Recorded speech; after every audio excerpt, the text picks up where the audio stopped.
Hello souls. இந்த song வந்து ரொம்ப ஐ ஓப்பனிங்கான ஒரு சாங்கு.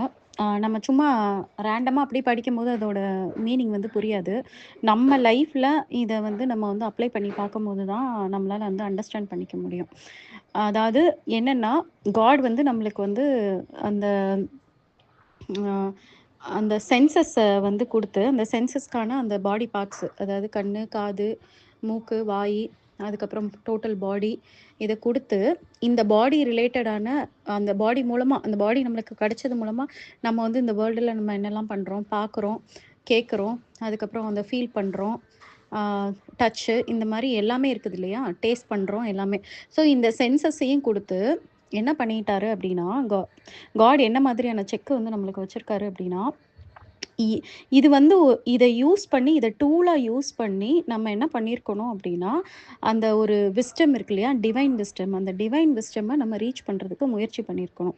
ஆனா, நம்ம எல்லாரோட லைஃப்மே யோசிச்சு பார்த்தீங்கன்னா, மேபி அங்க ஒண்ணு, இங்க ஒண்ணுமா யாராவது வந்து அந்த ஸ்பிரிச்சுவாலிட்டிய பத்தி பேசுவாங்க. அது மேல வந்து ரொம்ப ஆர்வம் காட்டுவாங்க. அது கூட வந்து அது அவங்களோட பர்சனல் ஆர்வமா இருக்கும். எனக்கு எனக்கு திடீர்னு ஸ்பிரிச்சுவாலிட்டி புடிச்சிருக்கு அப்டின்னு நெனச்சு பண்ணுவாங்க. ஆனா, ட்ரூத் என்ன அப்டின்னு பார்த்தீங்கன்னா, ஒவ்வொரு ஹியூமன் பீயிங்குமே பொறந்ததுலருந்து அவங்களோட லைஃப் டைம்ல எவ்ளோ சீக்கிரம் வந்து இந்த ஸ்பிரிச்சுவல் விஸ்டம், இந்த டிவைன் விஸ்டம வந்து நம்ம அச்சீவ் பண்றோமோ, அச்சீவ் பண்ணதுலருந்து அதுக்கப்புறம் தான் நம்ம வந்து ஒரு ஐடியல் லைஃபையே நம்ம வந்து வாழ ஆரம்பிப்போம். அந்த ஐடியல் லைஃப் வந்து நீங்க நெனைக்கிற மாரி ஏன்னா ஐடியல் லைஃப்ன்ற உடனே எல்லாரும் என்ன பண்ணுவீங்கன்னா, ஒரு மாரி செயிண்ட் மாரி இருக்கும். உப்பு சப்பு இல்லாம இருக்கும். கொஞ்சம் கொஞ்சம் அப்படி இப்படி கிக்காலாம் இருந்தா தானே நல்லாயிருக்கும் அப்படிலாம் நெனைப்பீங்க. ஆக்சுவலா ரொம்ப மேஜிக்கலாவும், ரொம்ப மிராக்குலஸாவும் எவ்ரி செகண்டையும் அந்த செகண்ட் மட்டும் தான் நீங்க வாழுவீங்க. மித்தபடி ரொம்ப அந்த ஃப்யூச்சர பத்தின கவல, பாஸ்ட்ட பத்தின பாதிப்பு எதுவுமே இல்லாம, ஆம் ஒ வண்டர்ஃபுல்லா வந்து எவ்ரி மினிட், எவ்ரி செகண்ட் அந்த எவ்ரி டேயும் உங்களால வாழ முடியும். உங்களுக்கு அபண்டன்ஸ் வந்து ஆட்டோமேட்டிக்கா வந்து காட் வந்து குடுத்துக்கிட்டே இருப்பாரு. ஓகே இவ இந்த செகண்ட் மட்டும் தான் வாழ்றா. அடுத்த செகண்டுக்கு இவளுக்கு நம்ம பார்ப்போம். இன்னைக்கு மட்டும் தான் அவ வந்து என்ன நெனச்சு என் மேல ரொம்ப சந்தோஷப்பட்டு, நான் என்னலாம் குடுத்துருக்கேனோ அத நெனச்சு ரொம்ப அனுபவிச்சு வாழ்றான்னா, அப்ப நாளைக்கு இவ பிரச்சனைய நம்ம பார்த்துக்கணும் அப்படின்ற அளவுக்கு வந்து காட் வந்து நம்மளுக்கு வந்து குடுப்பாரு. அதுக்காக நம்ம வேலை வெட்டி இல்லாம சும்மாவும் இருக்க மாட்டோம். கர்ம யோகின்ற ஒரு அ விஷயம் இருக்கு. அன்னைக்கு நம்மளுக்கு வேர்ல்ட்லி டியூட்டீஸ் என்ன இருக்கோ, அது எல்லாத்தையுமே நம்ம பண்ணிக்கிட்டே தான் இருப்போம். But not too much attached to the results. அது அது ரிலேட்டடா நம்மளுக்கு எந்த விதமான நெகட்டிவ் எமோஷன்ஸும் இல்லாம, கடவுள் நம்மளுக்குள்ளேயே இருக்காருன்ற போது, இந்த லைஃப் எப்படி எடுத்துட்டு போவோம்னா, ஒரு டிவைன் பார்ட்னர்ஷிப் மாதிரி. அதான் காட் நம்ம கூட இருக்கார்ல, நம்ம வந்து நல்லா என்ஜாய் பண்ணுவோம் அப்படின்னு சொல்லி, நம்ம வந்து இந்த லைஃப்ப வந்து என்ஜாய் பண்ண முடியும். இது எப்ப? அந்த டிவைன் விஸ்டம் இருக்கு இல்லையா? அந்த டிவைன் விஸ்டம நீங்க வந்து தெரிஞ்சுக்கிட்ட பிறகு.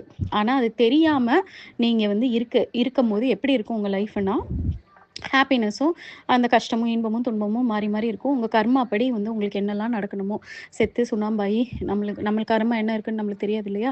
ஸோ நெறைய பிரச்சனைகள் ஃபேஸ் பண்ணி ஒரு டக்குன்னு இப்படி நிமிர்ந்து பார்க்குறதுக்குள்ள, ஒண்ணு நம்ம செத்தே போயிருவோம். இல்லன்னா, நம்ம லைஃப் வந்து பாதி முக்காவாசி முடிஞ்சிருக்கும்.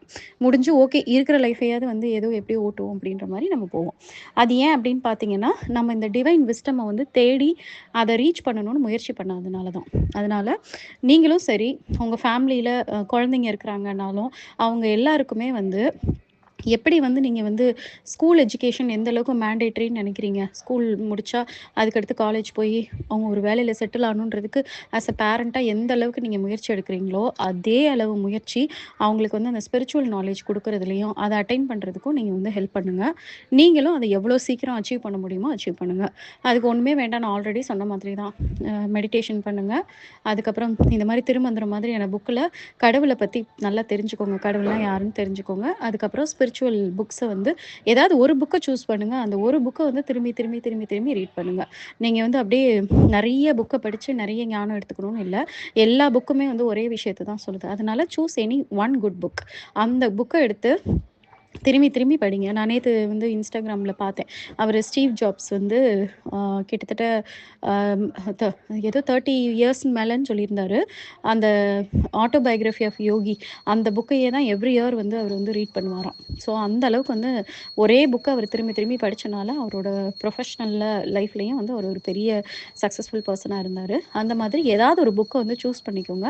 அந்த புக்கையே again and again and again வந்து நீங்க வந்து டெய்லி பேசிஸ்ல நீங்க படிங்க. உங்களோட பிள்ளைங்களுக்கும் சொல்லிக் கொடுங்க. கடவுள் வந்து அது மூலமா வந்து உங்களுக்கு வந்து நெறைய தெரியப்படுத்துவாரு. ஓகே. இதில நீங்க எக்ஸ்ட்ராவா ChatGPTல போட்டு லேர்ன் பண்ணணும்னு ஒண்ணும் கிடையாது. பட் இன்னும் டீட்டெயில்டா எனக்கு எக்ஸ்ப்ளைன் பண்ணா பெட்டரா இருக்கும் அப்டின்னா, நீங்க இந்த அ சாங் எடுத்து அப்படியே போட்டு, இன்னும் டீட்டெயில்டா வந்து அத எக்ஸ்ப்ளைன் பண்ண சொல்லி தெரிஞ்சுக்கோங்க. ஜஸ்ட்டு நம்ம வந்து நம்ம இக்னரன்ஸ ரிமூவ் பண்றத நோக்கி போயிட்டே இருந்தோம்னா, கொஞ்சம் கொஞ்சமா அந்த இக்னரன்ஸ் விலக, விலக, விலக நம்மளோட லைஃப் வந்து அப்படியே ரொம்ப வண்டர்ஃபுல்லா மாறிக்கிட்டே இருக்கும். அது ஒரு பெர்சன்டேஜ் தான். Directly proportional.